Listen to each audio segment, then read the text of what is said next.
Great, thanks.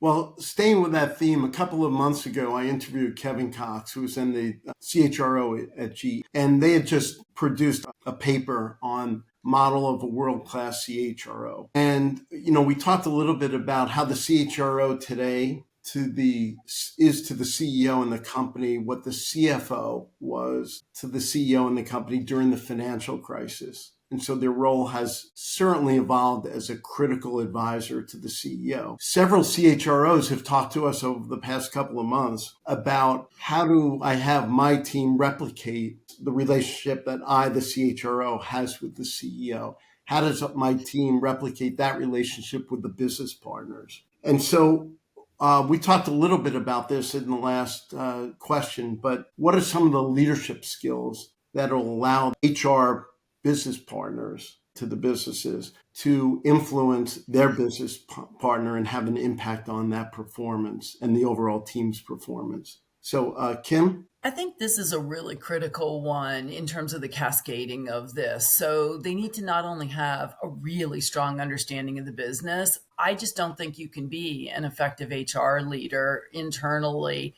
without that, without understanding what can the HR function do to help drive the success of the business goals. And so that's really hard for you to do if you really don't understand at an in-depth level what it is that the executives are trying to achieve, what's the success of their goals, how does it tie, and it's things such as weighing in with influence on those critical issues so that you again are that voice that has that respect. I think it's elevating the staffing function so that you're not just attracting, bodies per se as just a staffing churn and volume, but it's attracting the best talent.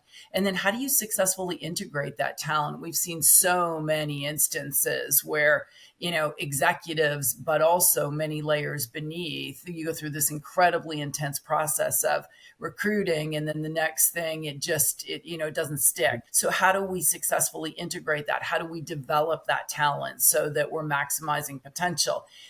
How do we basically take that to the highest level? What are the organizational plans and structures that are going to help businesses leverage that talent? Right. And I think you need to be intellectually agile. That's kind of a non-starter, that you need to be able to keep up with the business quickly, but also be curious and really extremely adept at building trust, as I mentioned earlier. You've got to be able to have the confidence of the management team and those relationships across the organization. I think those are key attributes that I would look at. Thanks. Supriti? I would add listening, especially active listening, like that whole suite of skills as coaches that we all, wonderfully get trained in, right? But to me, it's the idea of asking questions as a way of furthering the conversation, the sell versus the tell, as one of my teachers used to say. I also think it's really about listening for emotion. Like, what is the real meaning? Like, not the words. And so the minute I think we're able to triangulate all that as HR executives, we're able to see patterns that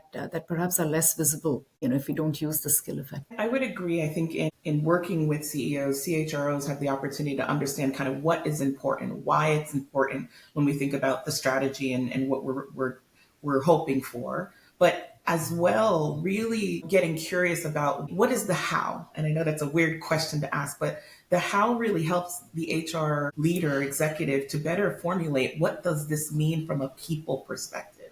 And so sometimes those questions around what are we looking to deliver, what's the metric, but the how and how we do it, what's the mindset that we need to embrace, because those are often the insights we need as HR leaders to take back to formulate the people strategy that will enable business success. So I always say, remain curious, engage with your leaders in understanding what they hope for, what they might fear, and leverage those insights to put into action in your own efforts as an HR.